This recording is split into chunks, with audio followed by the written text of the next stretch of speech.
Did you know that centuries before European universities flourished, a thriving center of learning existed in the heart of Africa? For generations, the story of Africa has been incomplete, a narrative often filtered through a biased lens. What if the history you learned in school was missing crucial chapters? Today, we are unearthing the hidden legacy, the untold stories deliberately omitted from textbooks and curricula worldwide. We begin our journey in Great Zimbabwe, a civilization that flourished between the 11th and 15th centuries. Forget what you think you know about African architecture.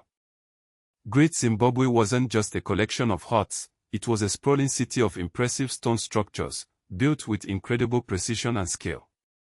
Walls, towers, and palaces rose from the earth, testaments to the ingenuity and organizational prowess of its people.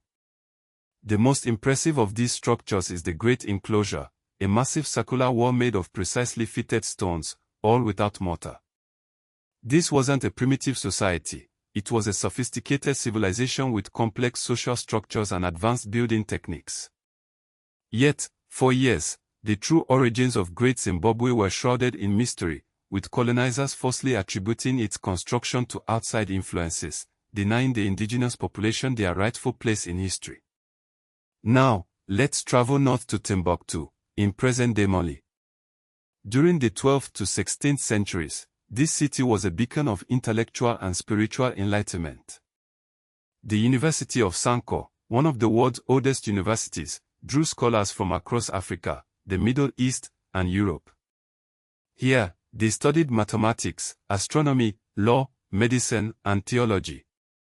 The university boasted an extensive library, housing hundreds of thousands of manuscripts, preserving knowledge that would have otherwise been lost to time. Imagine libraries filled with handwritten books, scholars debating complex ideas, and a city buzzing with intellectual energy. Timbuktu challenged the Eurocentric view of history, proving that Africa was not a continent devoid of learning and culture, but a vibrant hub of knowledge. But Timbuktu's story is more than just academic. It's a story of trade, wealth, and cultural exchange. The city was a major center for the trans-Saharan trade, connecting North Africa with the resources of the South. Gold, salt, and other valuable commodities flowed through Timbuktu, contributing to its prosperity and cultural diversity. Next, we journey further back in time, to the kingdom of Kush, a powerful civilization that thrived in present-day Sudan from around 2500 BC to 350 CE.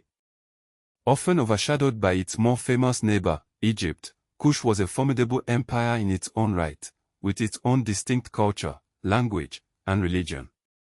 The Kushites were skilled metalworkers, producing intricate jewelry and weapons. They built towering pyramids, temples, and palaces. They even conquered Egypt, ruling as pharaohs for nearly a century. The pyramids of Meroe, the capital of Kush, still stand today, a testament to the kingdom's power and grandeur. Yet, the story of Kush is often relegated to a footnote in history books, its achievements minimized or ignored altogether. Why? Because acknowledging Kush's power and influence challenges the narrative of African inferiority that has been perpetuated for centuries. Let's not forget Musa, the 14th century ruler of the Mali Empire. He is often described as the wealthiest person who ever lived. His pilgrimage to Mecca in 1324 was legendary. He traveled with a massive entourage of soldiers, servants, and camels laden with gold. His extravagant spending in Cairo caused inflation that lasted for years. Musa's wealth was not just a personal indulgence, it was a reflection of the Mali Empire's vast resources and trading power.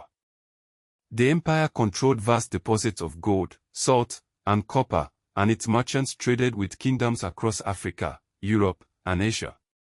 Musa's reign was a golden age for Mali, a time of prosperity, peace, and cultural flourishing. He invested heavily in education, building mosques, libraries, and universities. He brought scholars and artists from across the world to Timbuktu, transforming the city into a center of learning and culture. These are just a few examples of the rich and complex history of Africa that has been deliberately suppressed or ignored in mainstream education. Why? The reasons are complex and multifaceted. Colonialism played a significant role. Colonial powers sought to justify their domination of Africa by portraying the continent as backward and uncivilized. Colonial-era textbooks often emphasized European history and culture, while minimizing or ignoring the achievements of African civilizations. This created a distorted view of the past, one that reinforced the idea of European superiority. Even after independence, many African countries inherited educational systems that were designed to serve the interests of the colonizers. These systems often perpetuated the same biased narratives, neglecting African history and culture. In some cases, this exclusion was intentional, a deliberate attempt to erase African identity and instill a sense of inferiority. Three colonial methodologies were common: language restriction, curriculum exclusion of African ethnicity, and a hierarchical education structure designed to create a servant class. In other cases, the omission of African history was simply a result of ignorance and lack of resources. Many teachers lacked the training and resources to teach African history effectively. Textbooks were often outdated and inaccurate. And there was a general lack of awareness about the importance of African history. The consequences of this historical amnesia are far-reaching. When people are denied access to their own history, they lose a sense of identity and belonging. They may internalize negative stereotypes about their culture and heritage. They may feel disconnected from their past and uncertain about their future. But things are starting to change. More and more people are recognizing the importance of African history and demanding that it be included in the curriculum. Scholars are conducting groundbreaking research, uncovering new evidence about Africa's past. Activists are campaigning for a more inclusive and accurate representation of African history in the media and in popular culture. The journey to reclaim Africa's lost history is ongoing, but it is a journey worth taking. By learning about the achievements of our ancestors, we can gain a deeper understanding of ourselves and our place in the world. We can challenge the biased narratives that have been perpetuated for centuries. And we can build a more just and equitable future for all. It's time to rewrite the textbooks, to tell the whole story, to acknowledge the rich and complex history of Africa. It's time to reclaim the legacy that has been denied for too long. The untold stories of Africa are waiting to be discovered. Are you ready to listen?